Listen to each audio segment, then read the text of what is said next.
I'd say the headline is really that closed ecosystems are consolidating power during the pandemic. If you think about the major platforms that have kind of the controlled access, so that consumers have to enter into the environment, and from brands and advertisers, you can just get access to it through any kind of third-party exchange. And then you think about the elements of data-driven targeting and being able to be very precise with your audiences, and then just immersive advertising formats that seem native to the experience. These are the places that are really starting to accelerate, and that's both in terms of time spent during this crisis, but then also in terms of advertising spend.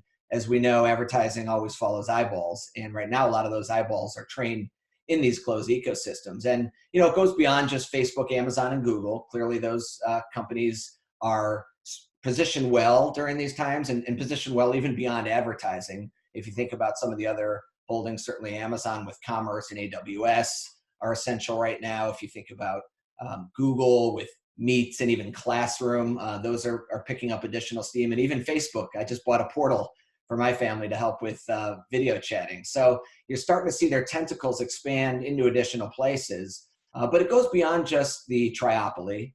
You look at Pinterest, we've seen searches are up 55%, new boards are up 45%. If you look at Twitter, they've been saying that daily active users are up. I think it was 23% in the first quarter. Even Snap recently came out with earnings, and their advertising revenue was up 44%.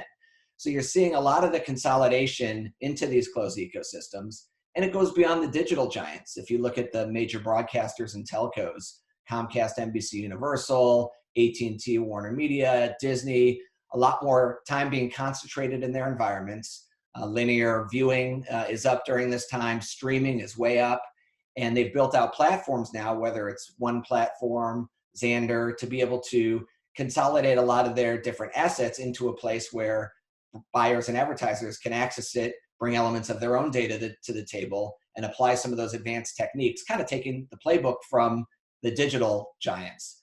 So with all this consolidation around closed ecosystems, you juxtapose that against kind of what's happening on the open web. Programmatic display was already kind of trending downwards based on things like privacy legislation, GDPR, CCPA, making it tougher to be able to get the consent you need to do the types of data-driven targeting and drive that performance that brands really need, especially right now when everyone's in an ROI crunch and focus.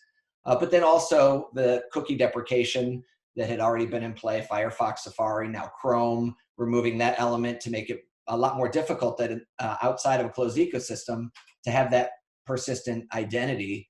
And then finally now with the coronavirus and many people using that as a negative keyword to block their placements, we're seeing spend down 50% plus in these environments. And so when you think about how things start to rebuild and how brands can right now take an opportunity to reorient their stack, we're seeing people anchor in systems and platforms that can address the closed ecosystems. You don't need a DSP as the focal point of your stack that's blending in data into rolled up CPMs. Now's the time where you need transparency, you need to have control, you need to know how each dollar that you're spending is moving into market, and you need to have the ability to take data and insights from one platform and on into the next. We've seen stats that 81% of time spent right now is within the closed ecosystems. So why would you anchor on a DSP that's built to address 19% that's remaining?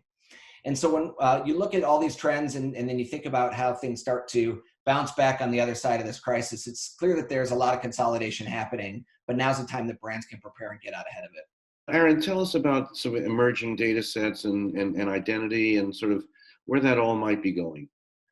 Yeah, from an identity and data perspective, the focus right now is really in creating persistency.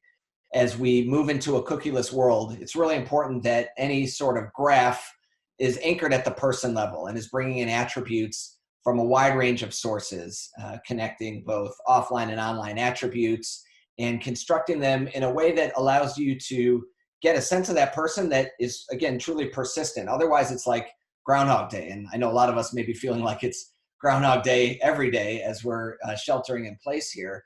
But if you think about it in the marketing construct, without that persistent identifier, each time you're addressing a new consumer with an ad, you're like starting from scratch. And that's, annoying to the consumer, and it's certainly not going to deliver results for the marketer. And so by moving beyond that and creating a persistent profile that is able to bridge the gap between devices and channels, you can then begin to create a true dialogue, a true, let that script unfold to a day that is hopefully much more productive and fulfilling for all the constituents. And Aaron, just in closing, give us a little update on what you guys are up to and how things going at 4C. Yeah, from a 4C perspective, we're really focused on creating a platform that allows marketers to operate across the closed ecosystems in a way that keeps them in control with full transparency and ultimately drives ROI. We've built out a vertical stack that goes from audiences to creative, to planning, to activation, to measurement and optimization, and built that to be able to operate within each of the major closed ecosystems, but then also across, so that it's one console that you can log into, address the 81% of time that people are spending inside these environments, and be very precise with who you're reaching and the results you're getting.